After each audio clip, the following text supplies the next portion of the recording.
எல்லார் லைஃப்லயும் அவங்களுக்குன்ட்டு சில கனவு இருக்கும். அந்த கனவு இப்ப நிறைவேறும் அப்ப நிறைவேறும் அப்படின்னு சொல்லிட்டு எதிர்பார்த்துட்டே இருப்போம் இல்லையா? அந்த மாதிரிதான் என்னோட கனவு வந்து ஸ்கூட்டி வாங்கணும் அப்படின்னு சொல்லிட்டு அது ஃபைனலா இன்னைக்கு நிறைவேறிச்சு அப்படின்னா என்னால நம்பவே முடியல. ஏன்னா இது ஸ்கூட்டிக்கா இவ்வளவு பில்டப் பண்ணுது அப்படின்னு பாக்குற சில பேர் நினைக்கலாம். ஆனா அந்த ஸ்கூட்டி வாங்குறதுக்கு நான் பட்ட கஷ்டம் எனக்கு மட்டும் தானே தெரியும். ஸ்கூட்டி வேணும் அப்படின்னு கேட்டா வாங்கி கொடுக்கறதுக்கு நிறைய பேர் இருக்கிறாங்க. ஆனா யார் மேல டிபெண்ட் ஆகாம என்னோட காசுல வாங்கணும் அப்படின்னு சொல்லிட்டு ஃபர்ஸ்டே பிக்ஸ் ஆயிட்டா. அதுக்காக தான் ரொம்ப நாள் காத்திருக்க வேண்டியதா இருந்துச்சு. நாளன்னு சொன்னா கூட தப்பா போனும். ரொம்ப வருஷமா காத்திருந்தேன் நானு. ஃபைனலா இன்னைக்கு வாங்குறேன்னா என்னால நிஜமாவே என்னால நம்ப முடியல.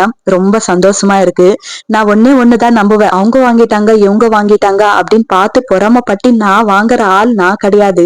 எனக்கு யூசேஜ் இருக்கா இல்லையா, என்கிட்ட காசு இருக்கா இல்லையா அப்படின்னு யோசிச்சு வாங்குவேன். சோ ₹1 கூட எனக்கு கடன் வைக்கிறது எனக்கும் பிடிக்காது, என் வீட்டுக்காருக்கும் பிடிக்காது. அப்படி சேர்த்து வச்சு வாங்கின வண்டி தான் இது. உங்களுக்கும் ஒண்ணுதான் சொல்லிக்கணும் அப்படின்னு நினைக்கிறேன். இது அட்வைஸ் அப்படின்னு நினைக்காதீங்க. உங்களுக்கும் நிறைய கனவு இருக்கும், அது வாங்கணும் இது வாங்கணும் அப்படின்னு சொல்லிட்டு அதெல்லாம் நிறைவேறதுக்கு சில நேரம் கொஞ்சம் டைம் எடுத்துக்கும். அந்த டைம்காக நம்ம காத்திருக்கணும். சோ கொஞ்சம் பொறுமையா இருந்தோம்னா அந்த பொருள் நமக்கன்ட்டு எழுதி வச்சிருந்தா கண்டிப்பா நம்ம கைக்கு வந்து சேரும் அப்படின்றது இன்னைக்கு நான் ப்ரூவ் பண்ணிட்டேன். சோ கொஞ்சம் காத்திருங்க, எல்லாமே நல்லதா நடக்கும்.